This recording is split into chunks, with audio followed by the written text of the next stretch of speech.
Brooke, what can you tell us about what's happened? What's the very latest? I can't give any information as to the collision itself or the numbers of injuries or casualties at this point.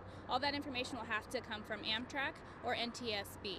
We're having a difficult time getting a hold of them. It will be a couple of hours before Amtrak gets any personnel on the scene. Right now, what I can tell you is that State Patrol has closed all of southbound I-5.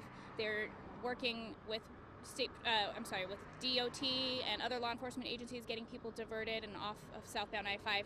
We're asking people to please stay off of I-5 if you don't need to be here. This is obviously going to take all day, if not a couple of days, to get this scene cleared and investigated. Traffic is still able to get through northbound I-5 within 2 lanes, and right now we're just providing any assistance that Amtrak and NTSB is asking of us right now. We are also providing resources. We're escorting supplies and resources to the scene that are having difficulty in a backup. I'm not sure if you have the answer, but we've talked a lot about the new tracks, 14 miles of new upgraded tracks that Amtrak talked about. Was the place where the train derailed part of that new portion? I don't know. I'm sorry. I don't know that.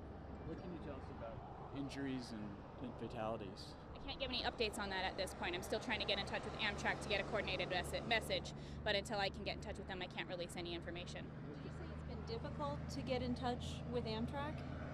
Obviously it is, as you can tell. You can hear my phone going off right now. I'm getting blown up. I'm sure I'm just having a hard time getting in touch with their PIOs. They're probably having a hard time filtering out my phone call versus just media phone calls. So as soon as they can get back to me, I'll get more information. Where were the injured all taken to?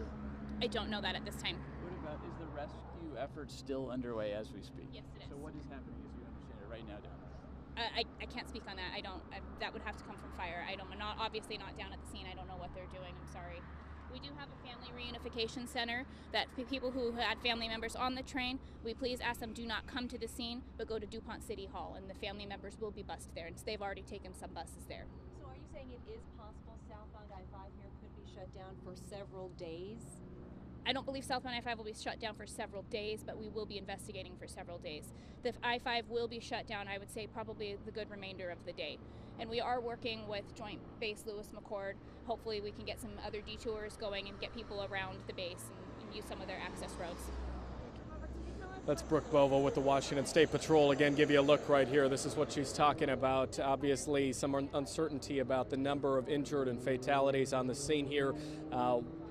She did mention that there's a number of law enforcement agencies helping out here, as you can see, but we're trying to get some answers from Amtrak, who apparently is the group that will be answering a lot of these questions. Guys.